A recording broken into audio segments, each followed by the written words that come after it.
The title for today's guest is so long, if I tried to give it to you now, we wouldn't have time for the interview. You'll meet him coming up next on Carolina People.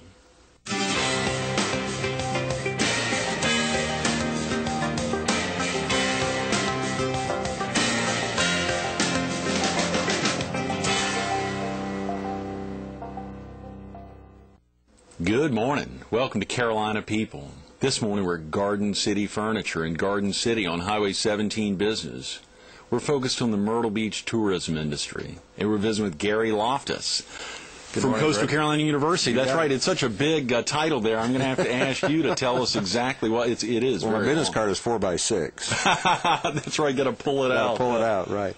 It's the Coastal Federal Center for Economic and Community Development in the Craig Wall Senior College of Business Administration in Coastal Carolina. I love it, yeah. And then there's a housing, the Clay Britton Jr. Resort Tourism Center. Fantastic. So we do it all out there. Had I gotten that out at 7 a.m. on a Thursday morning, it would have been It's very tough for me to get That's it right. out I'm midday. trying to think how you can get it out at all. Can't do it. How long have you been over at Coastal Carolina? Been at Coastal now. I'm in my 5th year now. Is that right? It doesn't seem that way. It's been just been an absolutely wonderful experience, and one that I wouldn't trade now for anything.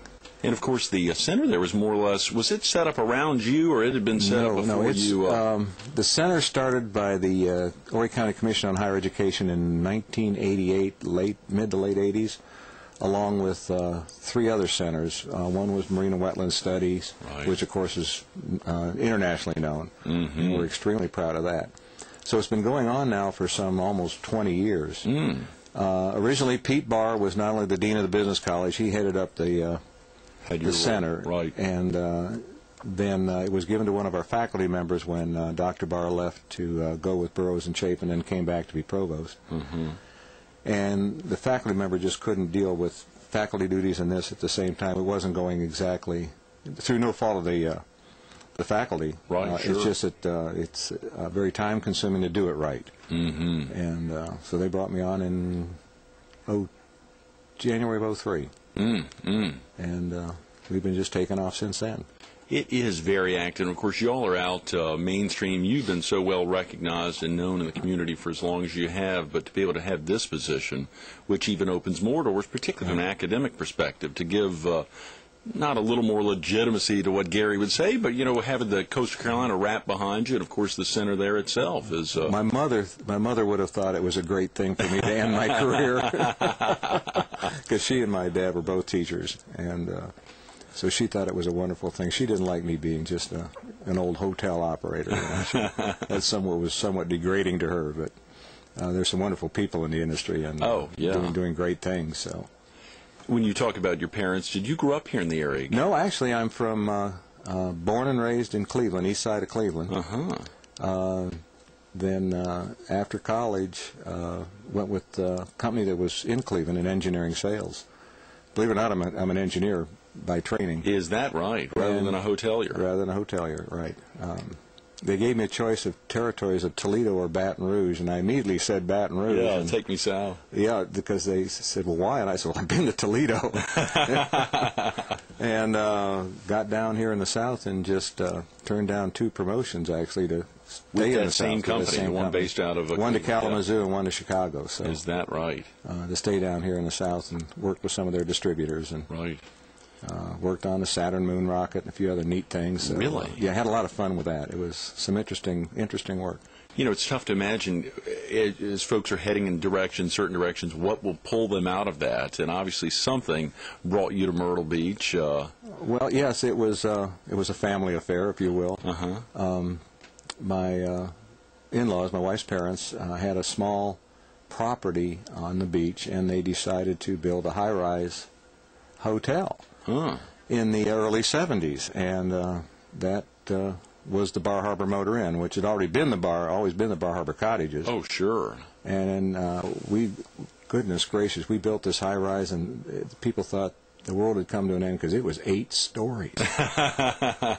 And we have pictures of the aerial photographs where we are the tallest building. Oh, there was a yachtsman and ourselves in the Regency Towers. Right. And that was it.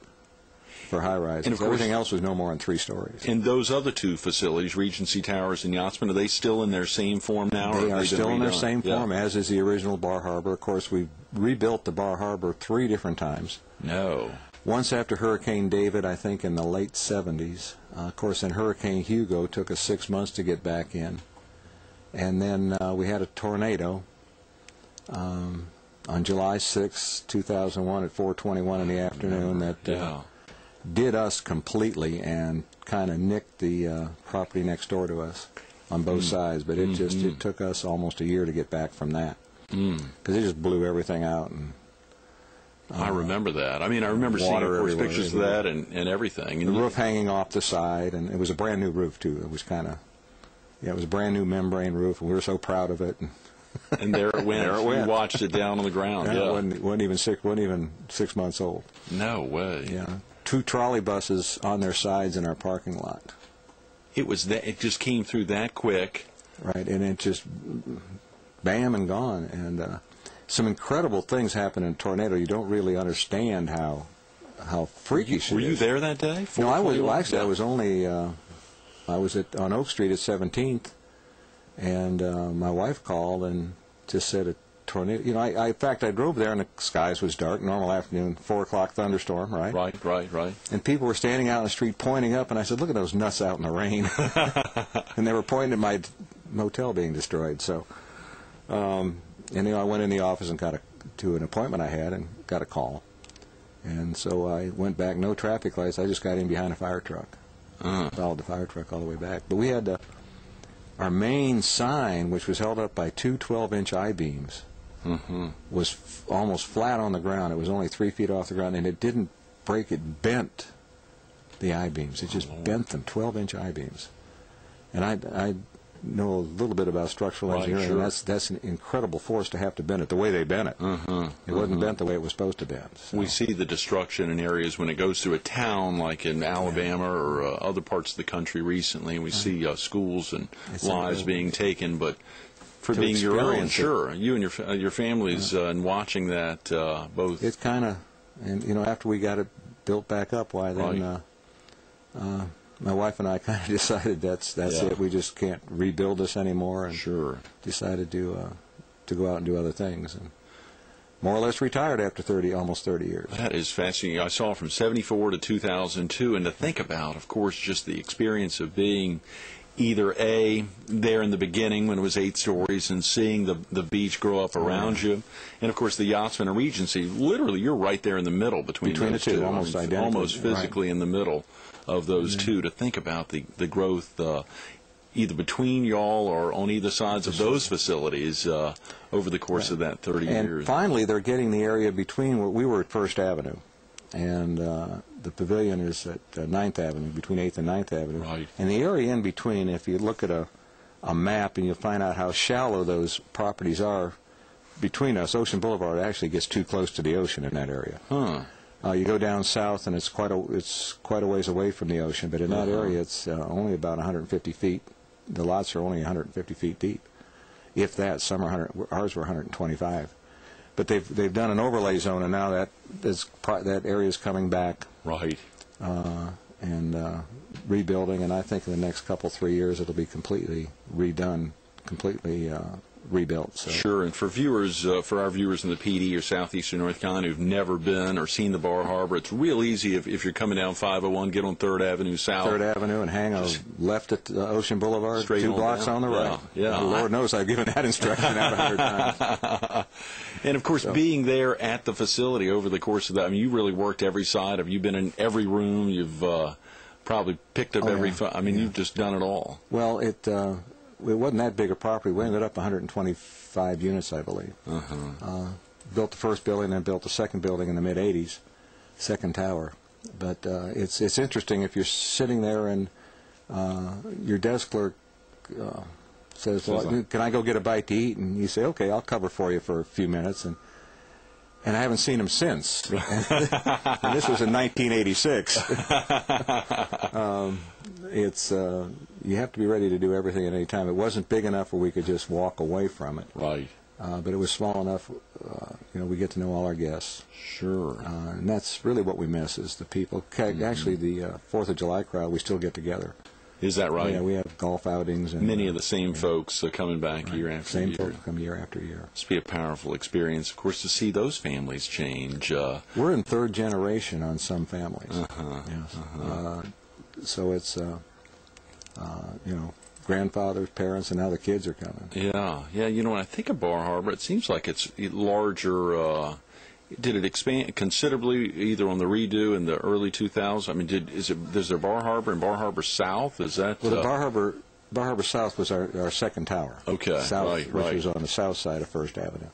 And then we had a property across the street, and as I said, we had when the tornado hit, it was do we redevelop? What do we do? Sure, what do we do? Yeah. Financially, it wasn't right for us to do it at that time. Right. Looking back. We could have caught the rising tide on the condo craze. Oh, yeah, sure. And sold it all out before it hit the wall like it did this past year. And just kind of walked away from it. But timing's everything, and we just couldn't pull the trigger at that particular time. Yeah. Think about, of course, even over the last 5 years, as you look back, stepping away from Bar Harbor in that position, but so many things you were doing concurrent with that. It was fascinating seeing your experiences, of course, not only with DOT and representing the first congressional district or the first district, but also your service, of course, on the ride. I guess did you help get it started? We had a wonderful group of people on the original ride group. Right. After the sales tax referendum failed in 1996, we had the first sales tax referendum, and it failed by its standard 2-to-1 margin. Then Governor Beasley at the time said, well, we've got everything in place. Right. We just need to figure out a way to do it. And he said, he just asked me to head up a team and put a group of people together and see if we could find a way. And we had myself and 8 others, and they were from the vote no people, the vote yes people. We had hoteliers. We had John Koss was on there from County Council, as well as James Frazier. Great thinker, yeah. Harry Charles from City Council. Oh, great. And we came up with a plan, and believe it or not, some of the ideas, and there were some wonderful people from DOT that said this was their chance to kind of think outside of the box. And it was really the idea of the infrastructure bank was born right there from just a statement that one of the DOT finance director said. He said, don't think of DOT money, think of state money. It's not a DOT problem, it's a state problem. Right. And once we got over that, we got through that paradigm shift, it just birthed the state infrastructure bank, and the rest, they say, is history. Yeah, and so much is history, albeit it's just every time you get on so many of the roads that were beneficiaries of RIDE and the State Infrastructure Bank, it must be an overwhelming feeling knowing you were there in the genesis. It wasn't. There was a lot of people, and it was serendipity, the right people at the right place at the right time. Right. And we had a crowd. We went around, took our dog and pony show to every